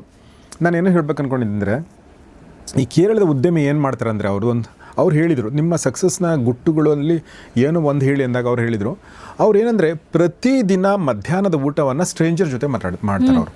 ಅಂದರೆ ಹೊಸ ವ್ಯಕ್ತಿ, ಈವರೆಗೆ ನಾನು ಮೀಟ್ ಮಾಡಿದಿರೋಂಥ ವ್ಯಕ್ತಿ, ನಂಗೆ ಊಟ ಮಾಡೋಕ್ಕೆ ಟೈಮ್ ಯಾವಾಗಲೂ ಇದ್ದೇ ಇರುತ್ತೆ, ಒಂದು ಗಂಟೆ ನಮ್ಗೆ ಟೈಮ್ ಇರುತ್ತೆ. ಒಬ್ಬ ವ್ಯಕ್ತಿ ನಾನು ಈವರೆಗೂ, ಅದು ಅವರ ಆಫೀಸಲ್ಲೇ ಕೆಲಸ ಮಾಡಿರುವಂಥ ವ್ಯಕ್ತಿನೂ ಇರ್ಬೋದು, ಯಾರೇ ಇರ್ಬೋದು, ಬಟ್ ಸಂಬಡಿ ಸ್ಟ್ರೇಂಜರ್. ನೋಡಿ ನಿಮ್ಗೆ ಅದು ಎಷ್ಟು ನಿಮಗೆ ಅಂದರೆ ನೀವು you are going out of the way, ನಿಮ್ಮ ಕಂಫರ್ಟ್ ಝೋನಿಂದ ಹೊರಗಡೆ ಹೋಗ್ತಾ ಇದ್ದೀರಾ. ಸೊ ನಿಮ್ಗೆ ಎಷ್ಟು ವಿಚಾರಗಳು ಗೊತ್ತಾಗುತ್ತೆ. ಖಂಡಿತ. ಈಗ ನೋಡಿ, ನಾನು ಕೆಲವೊಮ್ಮೆ ಈಗ ನೈಸರ್ಗಿಕ ಚಿಕಿತ್ಸೆ ಬೇರೆ ಬೇರೆ ಕಡೆ ಎಲ್ಲ ಹೋಗ್ತೀನಲ್ಲ, ಅಲ್ಲಿ ನನ್ನ ವಾತಾವರಣ ಇರಲ್ಲ, ಸ್ಕಾಲರ್ಲಿ ಯಾರೂ ಇರೋದಿಲ್ಲ, ಜನಸಾಮಾನ್ಯರು ಇರ್ತಾರೆ, ಬೇರೆ ಬೇರೆ ಥರದ ಸುಮ್ಮನೆ ಅವರ ಕಾನ್ವರ್ಸೇಷನ್ನು ಎಲ್ಲ ಕೇಳಿದಾಗ ನಮಗೆ ಬೇರೆ ಒಂದು ಲೋಕನೇ ಗೊತ್ತಾಗುತ್ತೆ. ಹಾಗಾಗಿ ನಾವು ಎಲ್ಲರ ಜೊತೆ ಬೆರಿಬೇಕು. ನನ್ನ ಕಂಫರ್ಟಬಲ್ ಝೋನ್ ಏನಂದರೆ ಸ್ಕಾಲರ್ಲಿ, ಸಂಶೋಧಕರು, ವಿಜ್ಞಾನಿಗಳು, ಇವರೆಲ್ಲ ನಮ್ಮ ಒಂದು ಲೋಕ ಅಂತಂದರೆ ಅದನ್ನು ಬಿಟ್ಟು ಅದು ನನ್ನ ಕಂಫರ್ಟಬಲ್ ಝೋನು. ನಾನು ಈಚೆ ಬಂದಾಗ ನನಗೆ ಇನ್ನೂ ಬೇಕಾದಷ್ಟು ಜಗತ್ತು ಹೀಗೂ ಇದೆಯಲ್ಲ, ಕೆಲವು ಸಲ ಅನಿಸುತ್ತೆ ಹೀಗೂ ಇದ್ದಾರಲ್ಲ ಜನ. ನಾನು ನಿಮ್ಮ ಶೋಗೆ ಬಂದ ಮೇಲೆ ಗೊತ್ತಾಗಿದ್ದು, ಜನ ಇಷ್ಟೊಂದು ನೆಗೆಟಿವ್ ಆಗು ಥಿಂಕ್ ಮಾಡೋರು ನಿಜವಾಗ್ಲೂ ಖಂಡಿತ ಗೊತ್ತಿರಲಿಲ್ಲ. ನಾನು ಅಂದ್ಕೊಂಡಿದ್ದೆ ಪ್ರಜ್ಞಾವಂತರು, ಬುದ್ಧಿವಂತರು, ನಾವೇನಾದ್ರು ಹೇಳಿದ್ರೆ ತುಂಬ ಅರ್ಥ ಮಾಡ್ಕೊತಾರೆ ಅಂತ. ಅದರಲ್ಲೂ ಬಹಳಷ್ಟು ಜನ ಹೇಳೋ ವಿಚಾರನ ಅನಿಸುತ್ತೆ ಅರ್ಥನೇ ಮಾಡ್ಕೊಳ್ಳಲ್ವಲ್ಲ ಇವರು, ನಾವೇನು ಹೇಳ್ತಿರೋದು ಅಂತ. ಸಮಾಜ ಹೀಗಿದೆ ಅಂತಲೇ ನನಗೆ ಗೊತ್ತಿರಲಿಲ್ಲ, ಏಕೆಂದರೆ ನಮ್ಮದೇ ಒಂದು ಝೋನ್ ಇತ್ತು, ನಾವು ಹೇಳೋದು ಅರ್ಥ ಆಗ್ತಾಯಿತ್ತು ಎಲ್ಲರಿಗೂ. ಅದು ತುಂಬ ಡೆಪ್ತಲ್ಲಿ ಹೇಳಿದ್ರು ಇನ್ನೂ ಚೆನ್ನಾಗಿ ಅರ್ಥ ಆಗೋದು. ಸೊ ಎಲ್ಲರೂ ಹೀಗೆ ಅಂತ ನಾವು ಅಂದ್ಕೊಂಡಿದ್ವು. ಆಮೇಲೆ ಗೊತ್ತಾಗ್ತಾ ಬಂತು, ಈಗಿಲ್ಲ, ಇದು ಬೇರೆಯೇ ಒಂದು ಪ್ರಪಂಚ. ಏಕೆಂದರೆ ನಿಮ್ಮ ಜರ್ನಲಿಸಮಲ್ಲಿ ನಿಮಗೆಲ್ಲ ಅಭ್ಯಾಸ ಇರುತ್ತೆ, ಬಟ್ ನನ್ನ ಕಂಫರ್ಟಬಲ್ ಝೋನಿಂದ ಈಚೆ ಬಂದಾಗಲೇ ನನಗೆ ಗೊತ್ತಾಗಿದ್ದು. ಅದಕ್ಕೆ ಹೇಳ್ತಾರೆ ಜಂಪ್ ಇನ್ ಟು ಕನ್ಕ್ಲೂಷನ್ ಇದೆಯಲ್ಲ, ಅದರಲ್ಲೂ ದೊಡ್ಡ ಅಧಿಕಾರಿಯಾಗಿದ್ದವರು ಅವನ ಸಕ್ಸಸ್ ಏನಿದೆ ಅಂದರೆ, ಯಾವುದೇ ಒಂದು ಘಟನೆಯನ್ನು ಯಾರೋ ಬಂದು ಹೇಳ್ತಾರೆ, ಅವನು ನೋಡಿ ಸರ್, ಈಗ ಉದಾಹರಣೆಗೆ ನನ್ನದೇ ಎಕ್ಸಾಂಪಲ್ ತಗೊಳ್ಳಿ. ಈಗ ಮೇಡಮ್ಮು ನೋಡಿ ಸರ್, ಅವ್ರು ಯಾವಾಗಲೂ ಏನೇನೋ ಮಾಡ್ತಾ ಇರ್ತಾರೆ, ವಿಡಿಯೋ ಮಾಡ್ತಾರೆ ಸರ್, ಅವ್ರು ಪಾಠನೆ ಮಾಡಲ್ಲ ಸರ್, ರಿಸರ್ಚೇ ಮಾಡಲ್ಲ ಅಂದಾಗ ಕೇಳಿದ್ರೆ ಜಂಪ್ ಇನ್ ಟು ಕನ್ಕ್ಲೂಷನ್. ಅದ್ರ ಹಿಂದೆ ಎಷ್ಟಿರ್ಬೋದು, ನಾನು ಸಂಡೇಸ್ ಬಂದು ಮಾಡ್ಬೋದು, ನಾನು ರಜಾ ದಿನದಲ್ಲೇ ಮಾಡ್ಬೋದು, ನಾನು ವರ್ಕಿಂಗ್ ಅವರ್ಸ್ ಬಿಟ್ಟು ಮಾಡ್ಬೋದು, ಅಲ್ಲ ನಾನು ಹೇಳೋದು ಎಷ್ಟಿರುತ್ತೆ. ಹೌದಲ್ವಾ, ಹಂಗೆ ಮಾಡ್ತಾರಲ್ಲ, ನನಗಿಲ್ಲದೆ ಇರೋ ಟೈಮು ಅವ್ರಿಗೆ ಹೆಂಗೆ ಸಿಕ್ತು ಅಂತ ಯೋಚನೆ ಮಾಡೋಂಥವ್ರು ಇದ್ದಾರೆ. ಎಷ್ಟೋ ಜನ ನಿಮ್ಗೆ ಟೈಮ್ ಇದೆ, ಟೈಮ್ ಮಾಡ್ಕೊತೀವಿ. So jump into conclusion ಒಬ್ಬ ವ್ಯಕ್ತಿ ಮೇಲೆ ಸಾಮಾನ್ಯವಾಗಿ ಎಲ್ಲರೂ ಫೇಲ್ಯೂರ್ ಆಗೋದಿಲ್ಲ.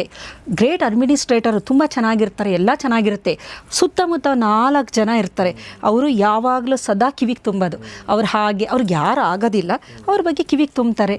ನಾನೇ ನೋಡಿರೋ ಹಾಗೆ ಒಬ್ಬರು ನಿಜವಾಗ್ಲೂ ನಮ್ಮಲ್ಲೇ ಅವ್ರಿಗಿರೋ ನಾಲೆಡ್ಜು, ಅವ್ರಿಗಿರೋ ಅಗ್ರೆಸಿವ್ ನೇಚರು, ಕ್ರಿಯೇಟಿವಿಟಿ, ಇದಕ್ಕೆ ಯಾವುದೋ ಲೆವೆಲಲ್ಲಿ ಅವರು ಅಡ್ಮಿನಿಸ್ಟ್ರೇಷನ್ನು ಮಾಡ್ಬೋದಾಗಿತ್ತು, ಆದರೆ ಫೇಲ್ಯೂರ್. ಅದು ಕಾರಣ ಏನು ಅಂತಂದರೆ ಸುತ್ತಮುತ್ತ ಇದ್ದ ಸರ್ಕಲ್ ಇತ್ತಲ್ಲ, ಒಂಥರ ಟಾಕ್ಸಿಕ್ ಸರ್ಕಲ್ ಅನ್ಬೋದು.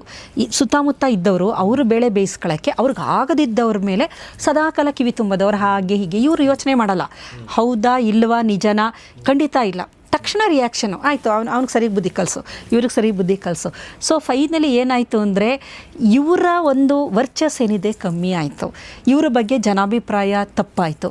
ಕಾರಣ ಏನು ಅಂದರೆ, ಜಂಪ್ ಇನ್ ಟು ಕನ್ಕ್ಲೂಷನ್ ಮಾಡಬೇಡಿ, ಪ್ರತ್ಯಕ್ಷವಾಗಿ ನೋಡಿದ್ರು ಪ್ರಮಾಣಿಸಿ ಅನ್ನೋದು, ಇದೆಲ್ಲ ನಮ್ಮ ಹಿರಿಯರು ಹೇಳಿರೋದು. ನೀವು ಹೇಳಿದಾಗೆ ನಿಜವಾಗ್ಲೂ ಜೀವನದಲ್ಲಿ ಇವೆಲ್ಲ ನಾವು ಅಳವಡಿಸ್ಕೋಬೇಕಾಗಿರೋಂಥದ್ದು. ಭಾಳ ಒಳ್ಳೆ ವಿಚಾರ ಇದು ತುಂಬ ಸಿಂಪಲ್ ವಿಚಾರ ಅನಿಸುತ್ತೆ, ಬಟ್ ಇದು ಅಂದರೆ ನೀವು ಹೇಳಿದಾಗ ಇದ್ರ ಗ್ರಾವಿಟಿ, ಇದ್ರ ಗಂಭೀರತೆ ಅರ್ಥ ಆಯಿತು. ಮತ್ತು ನಮ್ಮ ಸುತ್ತಮುತ್ತ ನಾವು ಈ ಥರ ಜನ ನೋಡ್ತೀವಿ, ನಾವು ಒಂದು ಕಾಲದಲ್ಲಿ ಈ ಥರ ಇದ್ದಿರ್ತೀವೇನೋ, ಅಥವಾ ಯಾವುದೋ ಒಂದು ಲಕ್ಷಣ ನಮಗೂ ಬಂದಿರುತ್ತೆ ಈ ಥರದ್ದು.